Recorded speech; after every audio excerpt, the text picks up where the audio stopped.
misalkan kawasan yang diklaim oleh kawasan perhutani gitu ya, itu tidak jelas asal usulnya, tidak jelas juga landasan hukumnya. Nah, di bidang perkebunan juga sama, banyak yang HGU-nya sudah habis gitu ya, terlantar gitu. Yang menurut undang-undang, menurut aturan itu sebetulnya bisa diambil alih oleh negara dan bisa diberikan kepada rakyat. Nah, itu latar belakang yang paling utama. Jadi pintu masuk awalnya adalah tadi bagaimana ada terjadi proses pemiskinan di wilayah Priangan yang notabene tanahnya sangat subur. Ironis kan, harusnya tanah subur bisa berdampak kesejahteraan buat rakyat. Itu berawal ya dari pertama kasus per kasus datangnya. Bersama kita dengan LBH Bandung ya. Ternyata dari kasus itu mengkerucut juga lawannya sama gitu. Jadi perusahaan kalau di bidang perkebunan BUMN namanya PTPN, kalau di bidang penguasaan tanah oleh badan usaha milik hutan perhutani itu juga sama BUMN. Di backup juga oleh pemerintahan yang sama pada waktu itu secara struktural di zaman Orde Baru kan. Jadi musuhnya sama, persoalannya sama, maka untuk supaya lebih mengimbangi kekuatannya rakyat digabungkan. Awalnya di Garut sebelum berlebar ke Ciamis. Jadi awalnya tahun berapa terbentuknya? Awal proses SPP sejarahnya dari tahun secara embrional dari tahun 87 ya. 87, 89, 91 kita bukan gabung ya, sebelum masih embrional ya. Dulu kan belum ada yang namanya serikat karena tidak boleh ya. Jadi serikat petani itu baru boleh tahun 2099 lah, 99 2000 secara formalnya. Kita pernah gabung dari serikat petani Jawa Barat SPJB pada waktu itu, cuman karena orientasinya yang berbeda, prioritas agenda yang berbeda, itu juga wilayahnya juga yang berbeda. Terlalu banyak orang yang menangani sehingga agendanya terlalu banyak intervensi pada kepentingan agenda rakyat. Kalau kita kan gini, intervensi kepentingan yang prinsip buat rakyat nggak boleh, haram hukumnya kalau buat SPP dari kelas tengah.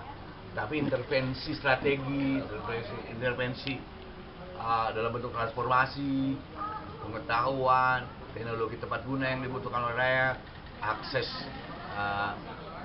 terhadap peningkatan produksi, itu baru dibolehkan.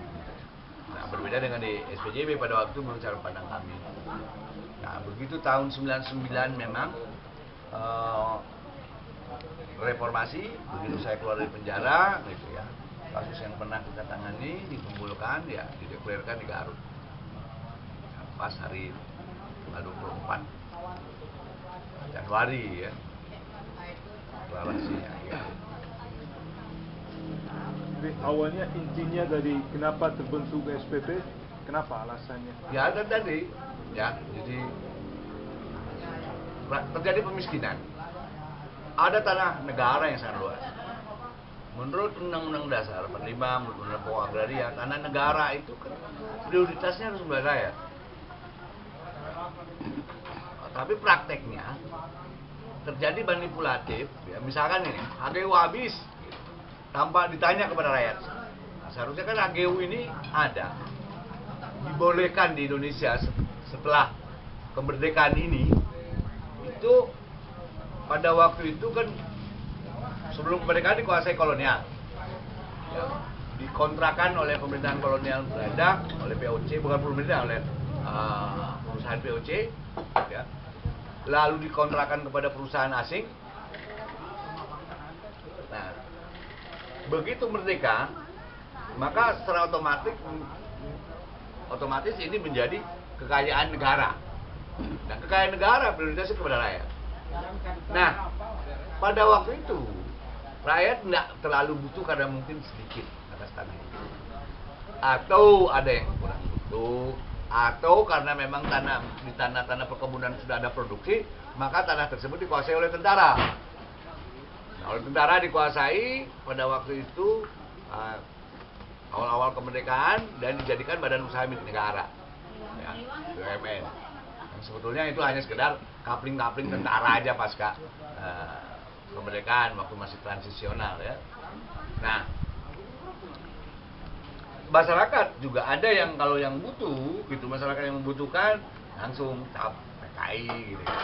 Padahal program Soekarno pernah ada tahun 61 itu ada nasionalisasi semua aset. Nah, nasionalisasi terus kalau ditawarkan kepada rakyat, kalau rakyat butuh di-land reformkan.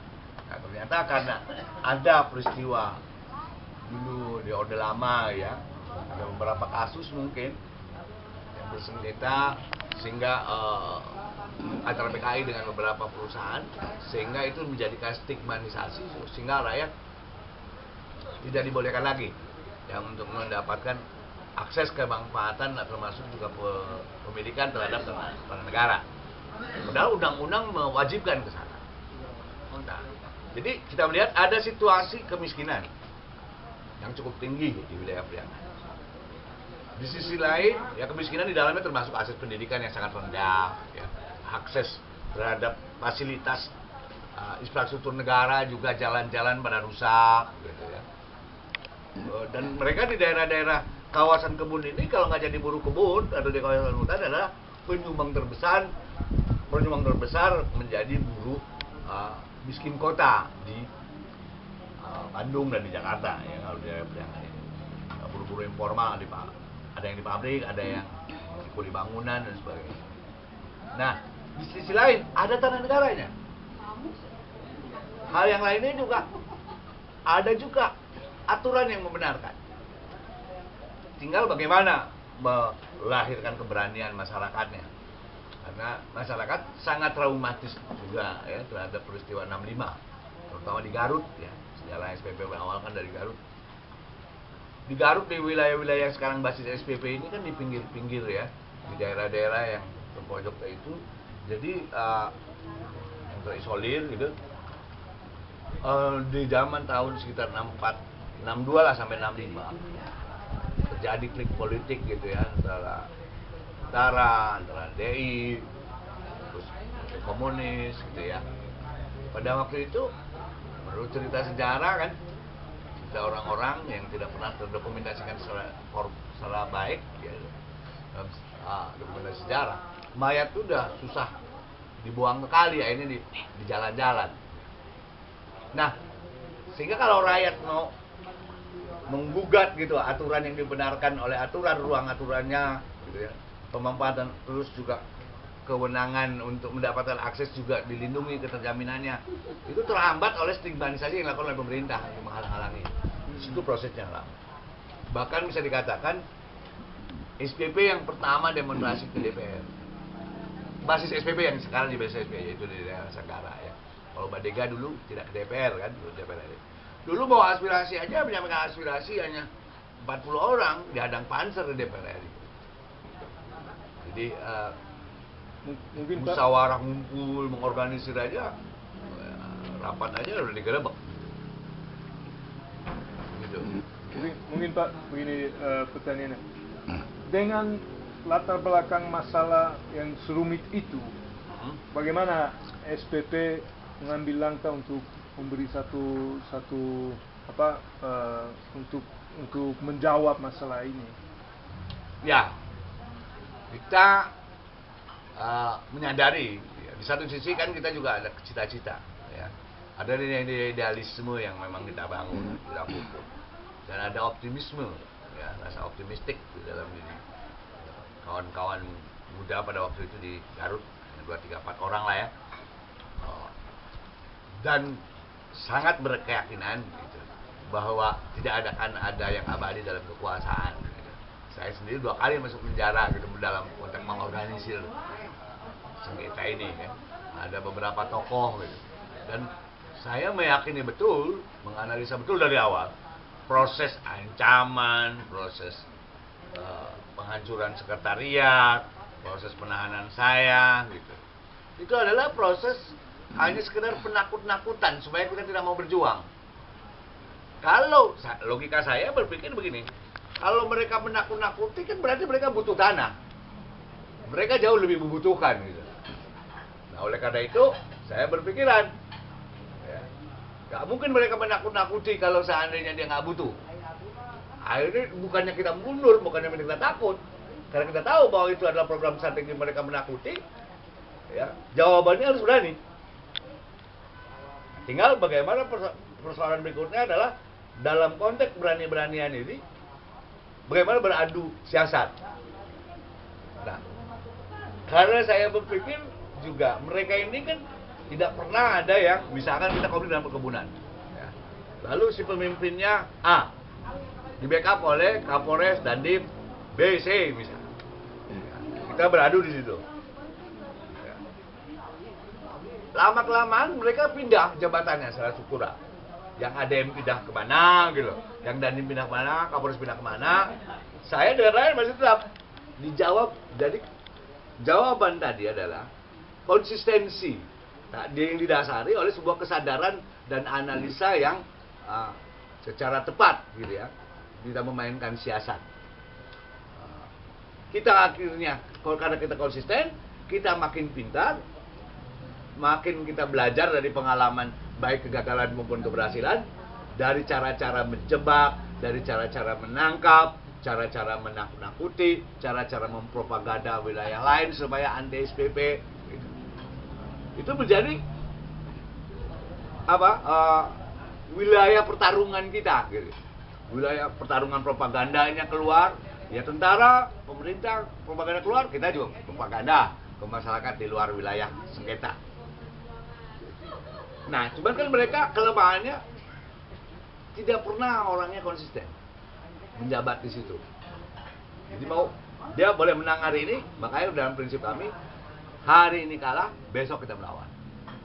Besok kalah, lusa melawan. Lusa kalah, minggu depan melawan. Minggu depan kalah, bulan depan melawan. Bulan depan kalah, tahun depan melawan. Jadi kita tidak pernah berhenti melawan. Karena melawan itu sendiri adalah proses pembelajaran.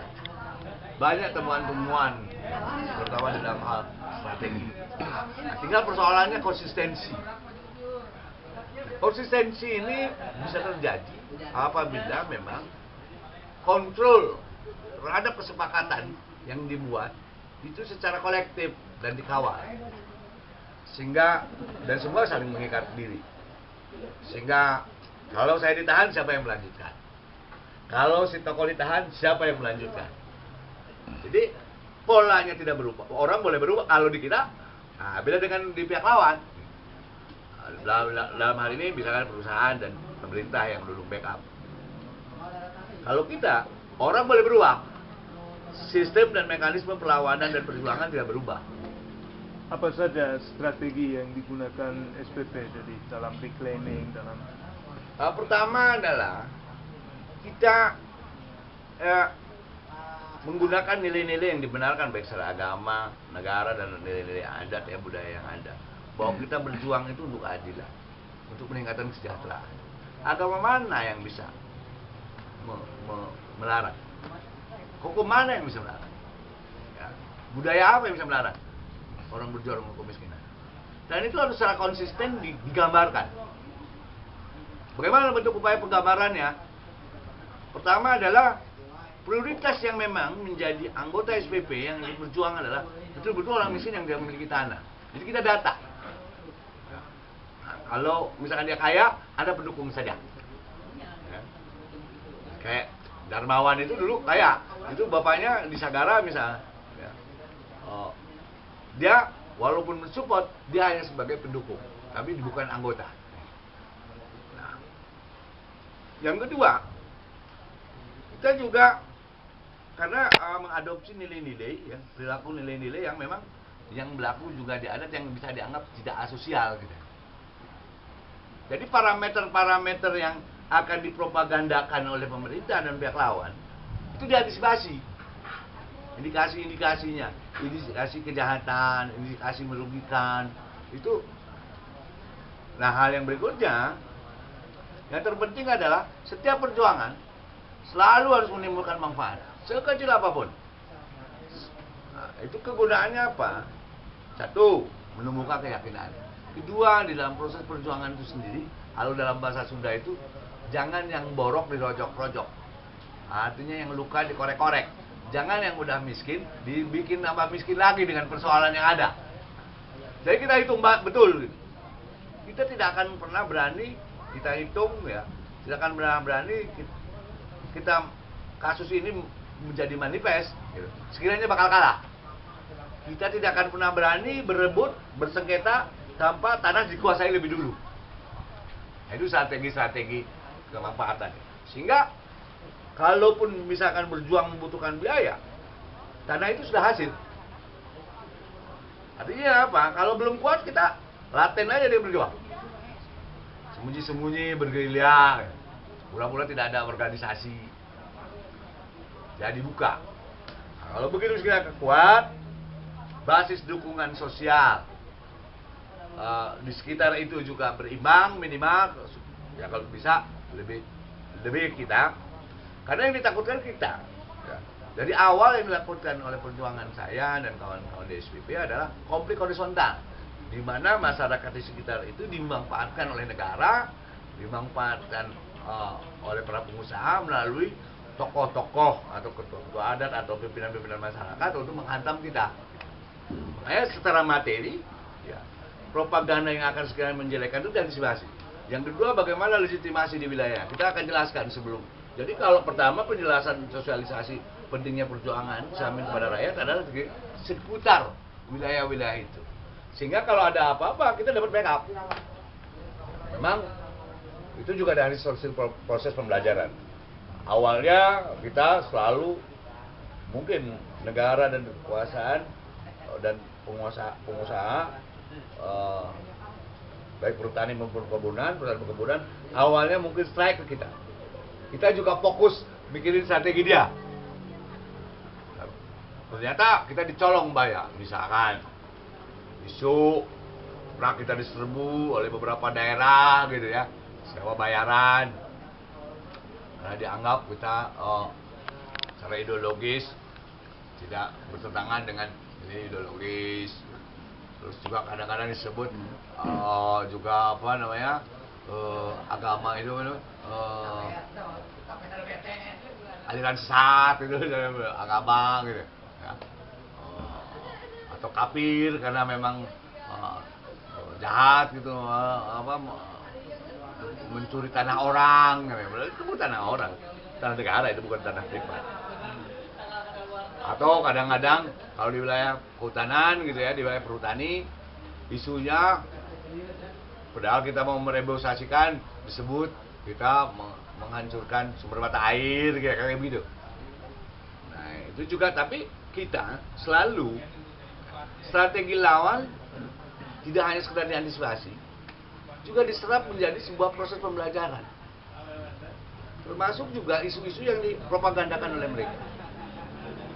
Dan itu akhirnya menjadi sebuah kekayaan dari bagi strategi perjuangan. Dan dibalik, energi lawan kita ambil, dicampur dengan kreativitas yang kita bangun sendiri dari proses pengalaman. Dan terpenting adalah tentunya strategi ini akan ada apabila memang serius dipikirkan. Jadi tidak hanya konsisten di dalam bergerak, tapi konsisten juga berpikir bagaimana cara memenangkan. Dan konsisten mendiskusikan, konsisten memusyawarahkan. Sementara pemerintah kan tidak pernah ada musyawarah. Selalu gagasan-gagasan itu dari instruksi atasannya. Itu yang membuat kami merasa optimis gitu, melawan pemerintah, melawan kekuasaan. Dan mereka sangat percaya duit adalah segala-galanya. Sedangkan kami percaya adalah kebenaran adalah segala-galanya. Apakah yang dicarikan adalah pengakuan hak atas tanah? Ya, jadi begini. Pertama adalah pemanfaatan. Jadi bagaimana tanah negara dari sisi teologi ya, itu adalah Tuhan menciptakan untuk kepentingan manusia dan lingkungannya. Dari sisi aturan, pertama adalah pemanfaatan. Kedua, sebagai subjek warga negara. Masa warga negara tidak berhak atas tanah negara? Berarti kan bukan warga negara. Jadi secara politik juga tidak hanya sekedar perjuangan tanah untuk ekonomi saja, tapi tanah juga secara politis kami anggap adalah simbol pengakuan negara.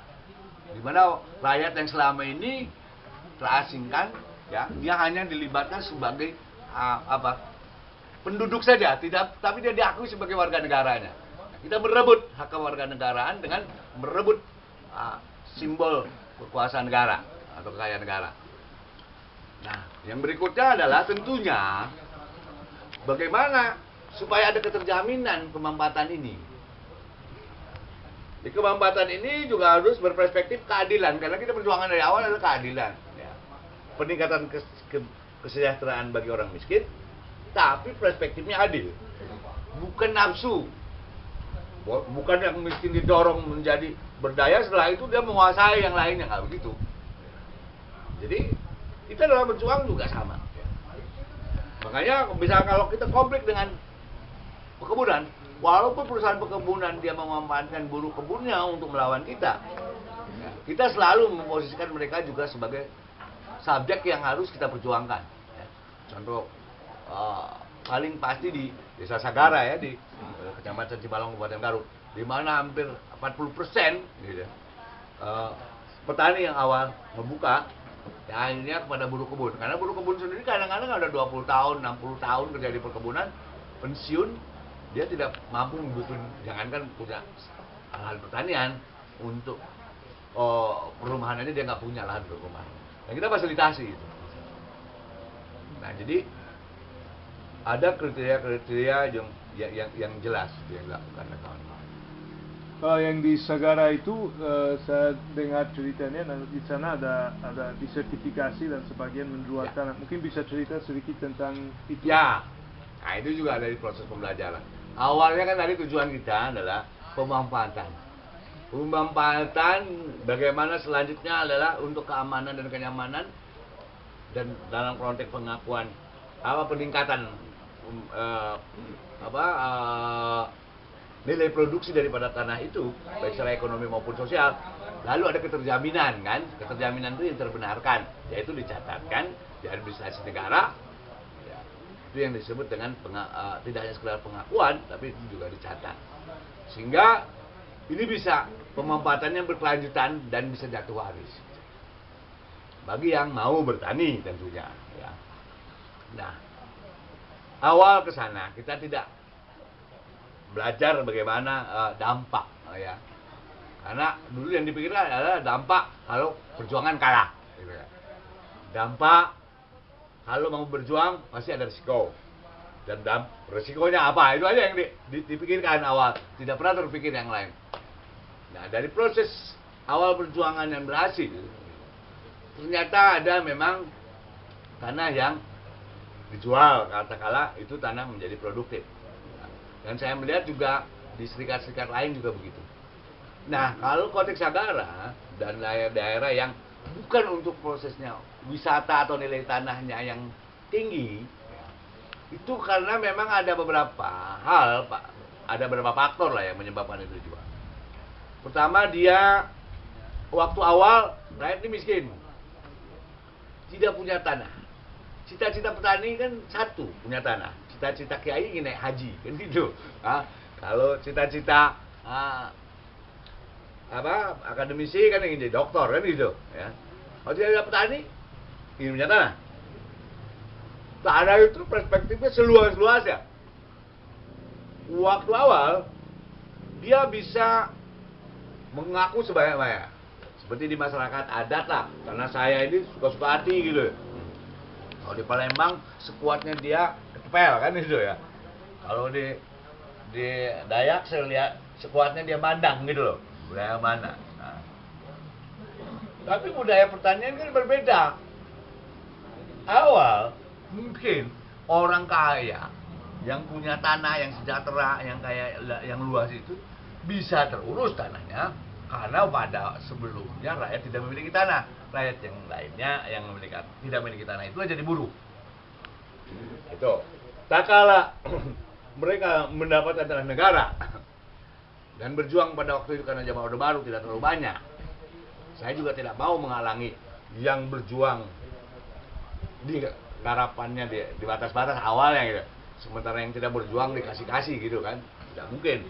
Jadi silakan, suka kamu coupling, suka kamu tapi tidak terbahaya sesuka kamu bisa. Mereka membayangkan bisa itu karena kalau saya punya tanah pasti punya buruh kebun. Tapi karena rakyat lebih banyak juga yang tadinya buruh tani yang punya cita-cita jadi petani akhirnya punya tanah, semua bertani di wilayahnya masing-masing. Akhirnya terlalu luas.